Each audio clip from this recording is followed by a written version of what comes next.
Ladies and gentlemen, the Governor of the great state of Louisiana, the Honorable John Bel Edwards. Tonight we gather with a critical mission and a common purpose. Simply put, to stabilize the budget in a responsible way while adequately funding the programs and services the people of Louisiana consider to be priorities. As you all know, we are facing a $304 million shortfall for the current fiscal year that ends on June 30th, just 4 months after the conclusion of this special session. And I brought you here because your input is necessary, and it's also necessary that we open up the entire budget to make the kind of budget adjustments that we need, including areas of the budget that are off limits without a special session, such as the legislature and the judiciary. Without you here, the cuts would be concentrated on a narrower spectrum of the budget and would be deeper and more painful than is necessary to close the gap. I want to start by talking a little bit about the fiscal year 17 budget and what it looks like before outlining what I believe is the best approach for solving this mid-year deficit. We're operating under a budget that started the fiscal year $326 million short of the funding needed to provide the same level of services to the people of Louisiana this year as we did last fiscal year.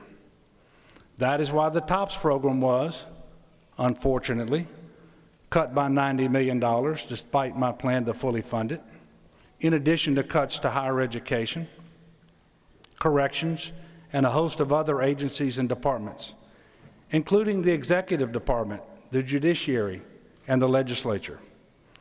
It's an honest budget that was crafted without the use of one-time money, contains no fund sweeps. There were no contingent appropriations because of my veto of one, or any other gimmicks in that budget. No increases for inflation or merit pay raises were built into the budget either. Unfortunately, we're here tonight because revenue has lagged the forecast upon which the budget was based. Our mission over the course of this special session is to minimize the burden we place on Louisiana's families while funding the priorities that you all outlined in the budget you passed last year and that I signed into law. There are no easy options, and that's why Commissioner Jay Darden and I have spent hours upon hours combing through every line of the state budget. We have purposely taken a deliberative and balanced approach to eliminate the shortfall, recognizing several factors. First, just 2 months ago in December, we made a $313 million worth of budget adjustments and cuts to close the state general fund shortfall for the fiscal year that ended last June. Second, and this is critically important, the historic August floods across South Louisiana left the state with $246 million in unbudgeted, unexpected, and unreimbursed expenses for this fiscal year, worsening a cash flow problem that already hampered many state agencies. These challenges, combined with the recent tornadoes, have made our work much more difficult. And I would like you to be also mindful of this. In just the last 12 months, 57 of our 64 parishes have received a major federal disaster declaration, and that represents 85% of the population of our state. So there's been no shortage of challenges over my first year as governor and over this past year with you in the legislature. There has been a shortage of money. After years of budget challenges, there simply are not easy options left. I've said this on numerous occasions. Every cut and every budget adjustment we make will have a direct impact on someone in this state, and we must be mindful of that. And while I wish we were on a more solid fiscal foundation, Until we make the structural budget and tax reforms we all agree we need, our options are limited, and our problems are exacerbated by the fact that there are only 4 months left in the fiscal year after this special session adjourns. As you know, to solve this shortfall, I am not proposing to raise any taxes or any fees. I am proposing the use of 1/3 of the state's budget stabilization fund, also known as the rainy day fund, cuts of more than $60 million that will have to be absorbed in that 4-month period, and budget adjustments that use available state funds to replace state general fund. Now, I'm aware that there is some criticism of this approach. However, we should be mindful that the Budget Stabilization Fund was created for this very purpose. And in fact, before I took office, the state tapped this fund 4 times during the previous administration when our budget challenges were much less severe.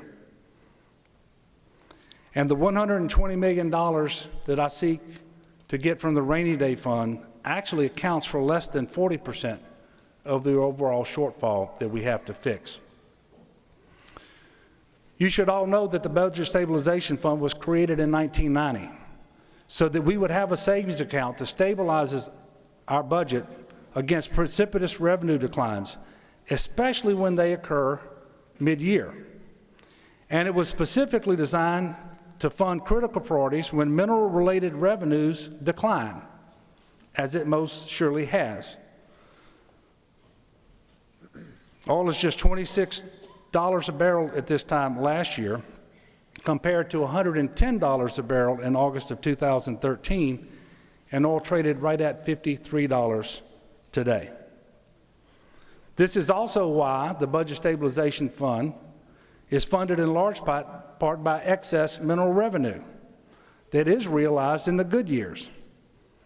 Additionally, you should know that $25 million will be deposited into the Budget Stabilization Fund later this fiscal year.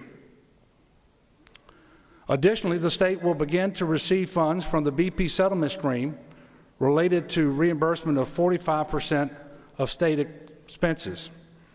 This will happen for 15 years, beginning in 2019, for a total of $360 million that will flow to the Budget Stabilization Fund. And this is in addition to any excess mineral revenue or other contributions that we choose to make. Simply put, not using the Budget Stabilization Fund, in my view, would be a mistake. Not using the Budget Stabilization Fund would inflict more pain upon Louisianans than is necessary or advisable. And I would say that under the circumstances as I have just related them, this is the most justified use of the rainy day fund in my decade of public service. Now, also under my plan, we are able to avoid cuts to higher education, K through 12 education, waivers, public safety, law enforcement, child abuse prevention, foster care, and very importantly, we would minimize the blow to our partner hospitals with whom we just finished renegotiating every single partnership agreement at considerable state general fund savings. However, that will not be the case if we do not make full use of the rainy day fund. And that's not fear-mongering or a scare tactic or an exaggeration. It's a reality that's amply demonstrated if you just look at the demonstration that we all saw a couple of weeks ago and the cuts that would be incurred to our most critical priorities, including health care and education. Now, I know the task is not easy, and this plan is not pleasant, not for you and not for me. We are trying to make the best decision of less than good options. But that does not absolve us of our responsibility to proceed wisely. When we meet here in April, I will again propose a transparent, honest, and responsible budget for the next fiscal year. We will have the opportunity to enact bold, long-term budget reforms that will lessen the frequency and severity of mid-year deficits that too often have produced destabilizing cuts to critical services and will prevent us from needing to use the Budget Stabilization Fund too frequently. We will have the opportunity to close the structural budget deficit for good, stabilize our state, and tackle long-term comprehensive tax reform, focusing on both revenue and on tax expenditures that are too costly and produce too little in return. This will give us the opportunity to invest in our children's future over time as we are able to do so. What I've seen over the course of these budget negotiations is a strong desire from all of you to make those reforms. I could not agree with you more, and I pledge to continue to be a partner with you, working with you in good faith in that critically important effort. But unfortunately, we are not there yet. We are not yet stable. The sun isn't yet shining. And so first, we've got to take care of the problem before us in a balanced and responsible way. So if there's another option out there, let's discuss it.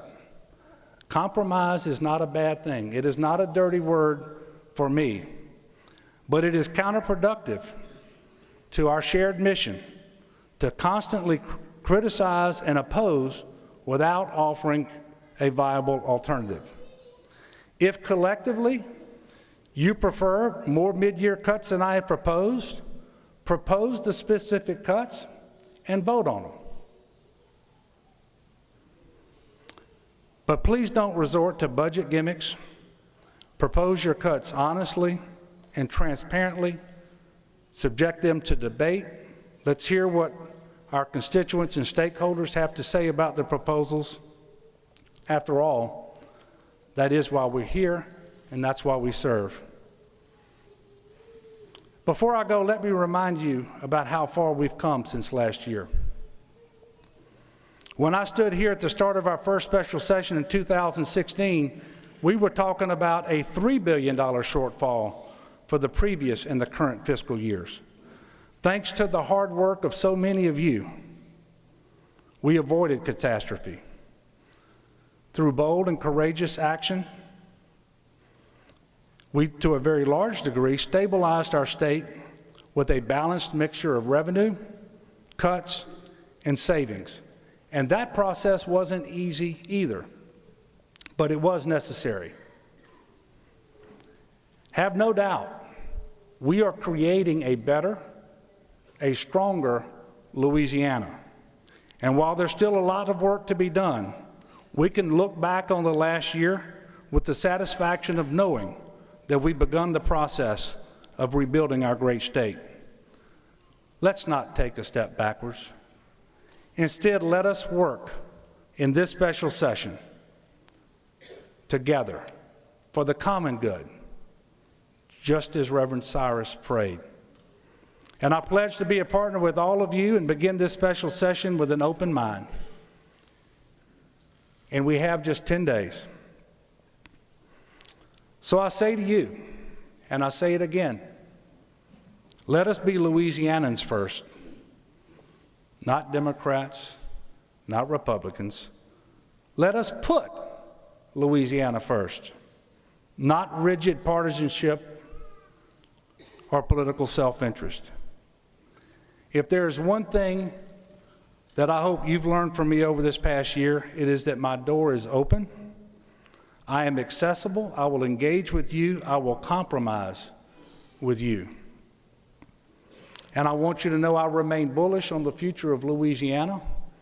I have never been more optimistic about our state and our future than I am right now. But I am mindful of the challenges that we have. And so I'll just request that we get to work. God bless you all, and God bless the great state of Louisiana.